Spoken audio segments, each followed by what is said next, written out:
सम्पूर्णलाई नमस्ते भन्न चाहन्छु।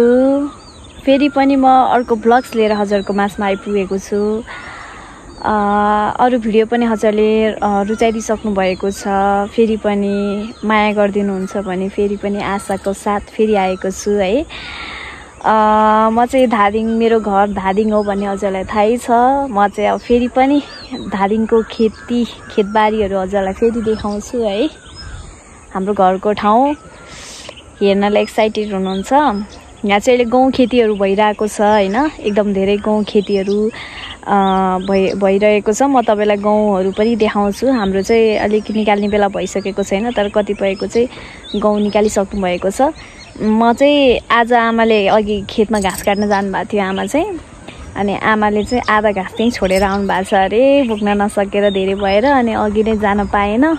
सो अहिले चाहिँ म घाँस आमाले काटेर राखिदिनु भएको घाँस लिन जाँदैछु। अब त्यसमा पनि अझै एक डोको भएन भने चाहिँ मैले पनि काटेर अझै हाल्छु भनेर चाहिँ म चाहिँ घाँस काट्नलाई आएको छु खेतमा। सो सबैजनाले हेरिदिनु होला हाम्रो खेत कस्तो लाग्छ है। एकदम रमाइलो छ, चराचुरुङ्गीको आवाज। हाम्रो साँच्चै नै प्राकृतिकहरू अति नै सुन्दर हुन्छ है। मलाई चाहिँ एकदम आनन्द लाग्छ के। हजुरलाई चाहिँ म खेतबारी देखाउँछु। त्यति अब हरियाली हुने बेला त भएको छैन, अलिक समयपछि चाहिँ एकदम झकमक्क हुन्छ हैन खेतबारी। अहिले चाहिँ कतिपयले चाहिँ अब तोरी लगाउनु भएको थियो, तोरी निकालिसक्नु भएको छ सबैजनाले। अनि मलाई चाहिँ तरकारी पकाउँदा तोरीको गन्ध मन नपर्ने भएर चाहिँ तोरी नरोपौँ भने आमालाई चाहिँ हैन। अनि अहिले चाहिँ तोरी रोप्या भए हुँदो रहेछ भने जस्तै हुने, किनकि अब टाउको दुख्दाखेरि चिसो खुस्दाखेरि चाहिँ अनि तोरीको तेल लगायो भने चाहिँ अब हामीलाई तातो हुन्छ हैन, हामीलाई चिसोले छुँदैन हैन। अनि मैले चाहिँ मानेन। अहिले चाहिँ गहुँ रोपी गयो। गहुँ चाहिँ धेरै गाह्रो हुन्छ अरे के, गहुँ झाट्नलाई चाहिँ गाइजहरू है। म तपाईँहरूलाई देखाउँछु यता दृश्यहरू। र यो चाहिँ हाम्रो खेतबारी हो। यो फापर चाहिँ अब काट्ने बेला भइसकेको छ है, फापर।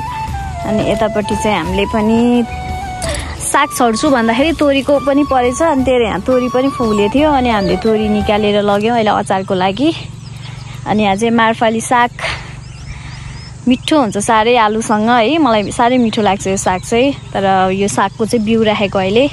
धनिया चाहिँ एकदम धेरै फलेको हाम्रोमा यो पाल हैन। अनि यतातिर लसुन, अनि उता काउली छ टन्नै, अनि उता नि फेरि त्यसै काउलीहरू टन्नै छ।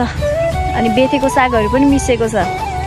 यो चाहिँ हामीले लगाएको घाँस हो हैन। म यही बिकासे घाँस भन्छ यसलाई चाहिँ। यही घाँस काट्न आएको हो। आमाले चाहिँ काटेर राखिदिनु भएको घाँस यति हो। अब यहाँ ठिक्क भयो भने, यो डोकोमा ठिक्क भयो भने ठिकै छ, नत्र फेरि काट्नुपर्छ मैले घाँस। अनि यहाँ चाहिँ मकै त यत्तिकै उम्रिया हो। अनि यहाँ चाहिँ केराउहरू, एकदम धेरै केराउहरू हामीले रोपेको थियौँ। अनि हामीले चाहिँ दिदी, म काठमाडौँ जाँदाखेरि 5-6 दिन अगाडि काठमाडौँ जाँदाखेरि चाहिँ मैले केराउहरू दिदीहरूलाई, जेठानी दिदीहरूलाई सबैलाई लैदिएको थिएँ। टन्नै फलेको थियो केराउ चाहिँ। अब त्यो हरियो केराउहरू त हामीले टन्नै खायौँ होला, खानासँग यति मिठो लाग्यो हैन। अब चाहिँ यो सुकाउँदैछौँ। सुकाएपछि अनि सुकाएको केराउ चाहिँ अब गेडागुडी हुन्छ, साह्रै मिठो लाग्छ गेडागुडी। यता चाहिँ काफलको बोटहरू छ टन्नै। अब यहाँ चैतमा चाहिँ काफल लटरम्मै फल्छ हैन।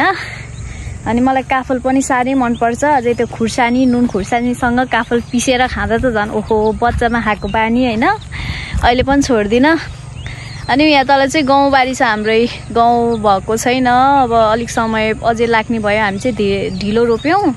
यतातिर चाहिँ गाउँको खेती थियो, त्यतातिर चाहिँ मान्छेहरूले सबैले निकालिसक्नु भयो। अब उहाँहरूले चाहिँ अब मकै रोप्नुहुन्छ होला हैन। मकै रोप्ने सिजन आउँछ, त्यसपछि धान हो हैन। अब चाहिँ अहिले चाहिँ अब मकै होला सायद जस्तो लाग्छ। कसैले चाहिँ चैते धान रोपिसक्नु भएको छ। हामीले नि घरमाथिको खेतमा चाहिँ हामीले चैते धान रोपिसक्यौँ। अब यहाँ के रोप्नुहुन्छ म हामीलाई थाहा छैन। हामीले चाहिँ अब यो गाउँ पछि मकै रोप्छौँ होला, धान मकैको खेती हुन्छ। तपाईँहरूलाई त्यो पनि देखाउँछु नि रोपेको होइन। सो साह्रै रमाइलो छ ल हाम्रो गाउँहरू।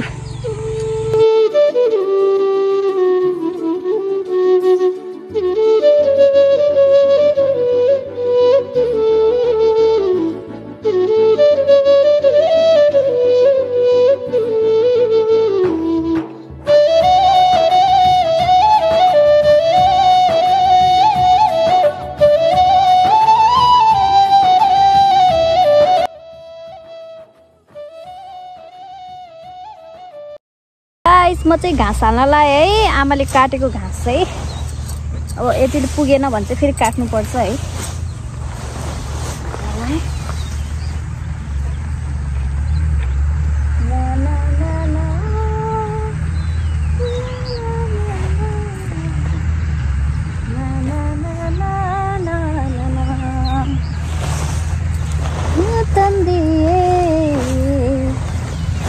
हामी त गाउँले परियो भनेपछि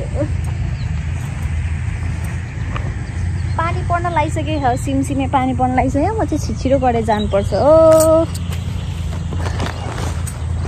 र यो काउलीहरूको पनि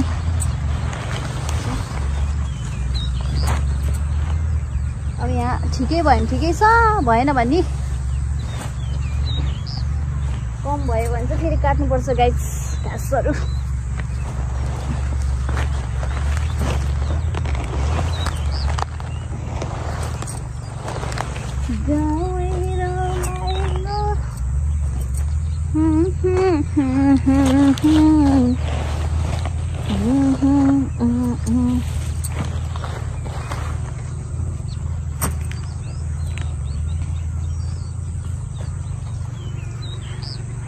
लाठी लानुपर्छ क्या, यहाँ राख्नुपर्छ क्या हो। ल हुन त यतिकै अड्दिन्छ क्या। अट्यो अट्यो अट्यो अट्यो ढल्यो भने फेरि गाह्रो। अझै पुगे छैन, अलिअलि काट्नुपर्छ गाइस घाँसहरू। यहाँको काट्नुपर्ने छ, यतैतिर काटिदिनुपर्छ क्या हो।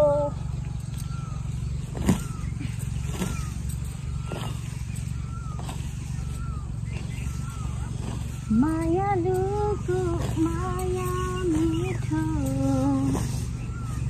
न्यानो न्यानो काखो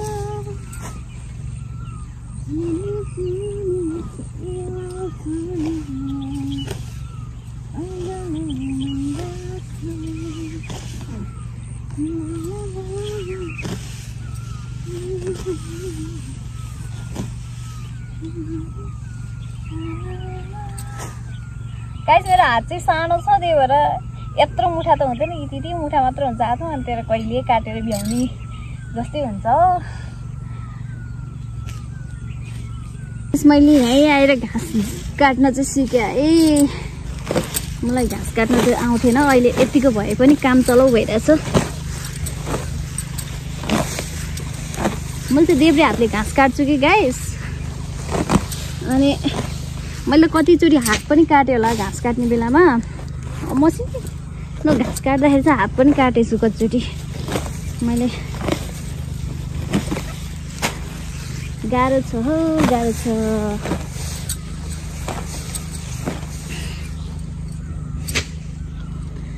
तेरे नाम पे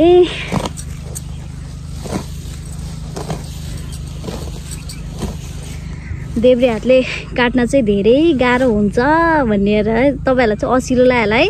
तर त्यो फ्रन्ट क्यामेरा छ, तपाईँले चाहिँ दाहिने देख्नुहुन्छ यो हात चाहिँ। तर मैले लेफ्टी ह्यान्डले काटेको छु, मेरो चाहिँ देब्रे हात चल्छ होइन। मेरो त यहाँ पनि 80 भर्खर हात काटेर यस्तो दुखेछ कि आमा, लुगा धुनेलाई यति गाह्रो हुन्छ।